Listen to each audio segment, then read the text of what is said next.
Dyma'r ail bodlediad am ddadansoddi testun darllen.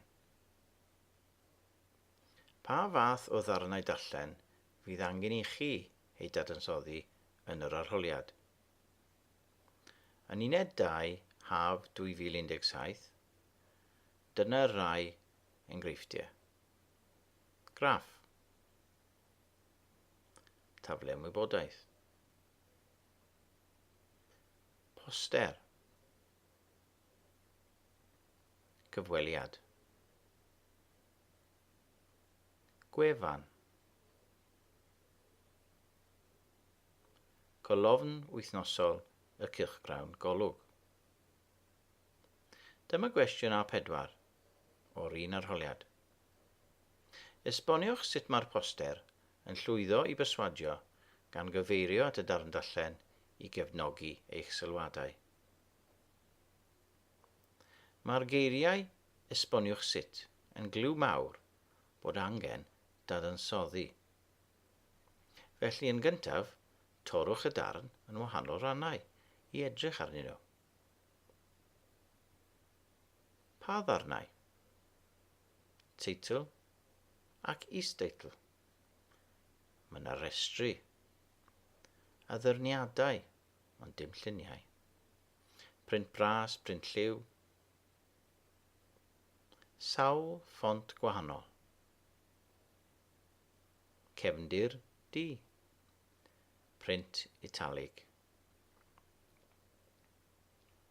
Yn ail, meddyliwch. Pa rannau sy'n helpu perswadio?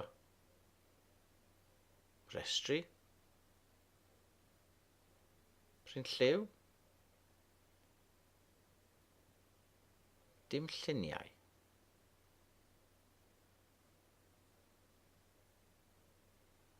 Ac yn olaf. Dylech chi werthuso ac esbonio y rannau hyn wrth gyfeirio at y darn darllen. Dyna'r broses o ddadansoddi. Darllenwch y 3 ateb hyn. Pa un yw'r gorau? Pa ateb sy'n ennill marciau llawn? Ateb A. Mae'r poster yn lliwgar ac yn edrych yn neis. Ateb B. Mae'r poster yn rhestru llawer o resymau dros siarad Cymraeg, enghraifft, helpu eich plentyn wrth ddysgu darllen a chyfri. Hefyd, mae'n lliwgar, gyda ffontiau deniadol. Ateb C.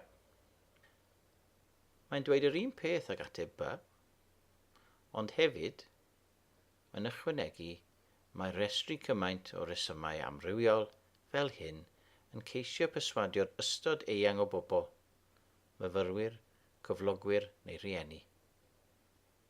Felly dim marc i ateb A, does dim pwynt sy'n argyhoeddi.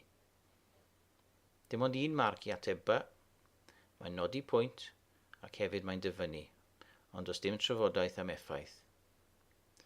Ateb C sy'n cael y 2 farc, mae'n nodi pwynt, mae'n dyfynnu enghraifft a mae'n trafod effaith.